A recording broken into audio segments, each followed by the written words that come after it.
Bar കേസിൽ മുൻ മുഖ്യമന്ത്രി ഉമ്മൻചാണ്ടിക്കെതിരെ പരോക്ഷ വിമർശനവുമായി ജേക്കബ് തോമസിന്റെ ആത്മകഥ. കെ ബാബുവിനെതിരായ അന്വേഷണം ജേക്കബ് തോമസ് ഉദ്ദേശിച്ച രീതിയിൽ മുന്നോട്ട് കൊണ്ടുപോകേണ്ടെന്ന് തീരുമാനിച്ചത് ബാബുവിനെ സംരക്ഷിക്കേണ്ടവരായിരുന്നു.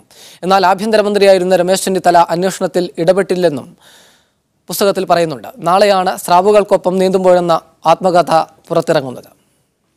സ്രാവുകൾക്കൊപ്പം നീന്തുമ്പോൾ എന്ന ആത്മകഥയിൽ 21-ാം അധ്യായത്തിലാണ് വിവാദ പരാമർശങ്ങൾ. ബാർക്കോഴ കേസുമായി ബന്ധപ്പെട്ട് കോൺഗ്രസിനകത്തുണ്ടായ അഭിപ്രായ ഭിന്നത ആത്മകഥയിൽ പറയുന്നു. ബാർ കേസുമായി ബന്ധപ്പെട്ട് അന്വേഷണത്തിന് വ്യക്തമായ മാസ്റ്റർ പ്ലാൻ താൻ നൽകി. എന്നാൽ ആ വിധത്തിൽ അന്വേഷണം പുരോഗമിക്കേണ്ടതില്ല എന്ന തീരുമാനമുണ്ടായി. കെ ബാബുവിനെ സംരക്ഷിക്കാൻ ഉത്തരവാദിത്തമുള്ളവരാണ് ആ തീരുമാനത്തിന് പിന്നിലെന്ന് ഉമ്മൻചാണ്ടിയെ പരോക്ഷമായി വിമർശിച്ചു പറയുന്നു.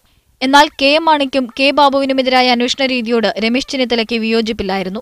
അന്വേഷണത്തിൽ രമേശ് ചെന്നിത്തല ഇടപെട്ടിരുന്നില്ല എന്നും പുസ്തകത്തിൽ പറയുന്നുണ്ട്. നായനാർ ഭരണകാലത്ത് മന്ത്രിയായിരുന്ന പിണറായി വിജയൻ മുഖ്യമന്ത്രിയായി കാണണമെന്ന് നേരത്തെ ആഗ്രഹിച്ചിട്ടുണ്ട്. ശങ്കർ റെഡ്ഡിയെ വിജിലൻസ് ഡയറക്ടറായി നിയമിച്ചത് ക്രമവിരുദ്ധമായാണെന്നും പുസ്തകത്തിൽ പരാമർശമുണ്ട്. നാളെ മുഖ്യമന്ത്രി പിണറായി വിജയനാണ് ജേക്കബ് തോമസിന്റെ ആത്മകഥ പ്രകാശനം ചെയ്യുന്നത്. മീഡിയ 1 തൃശൂർ.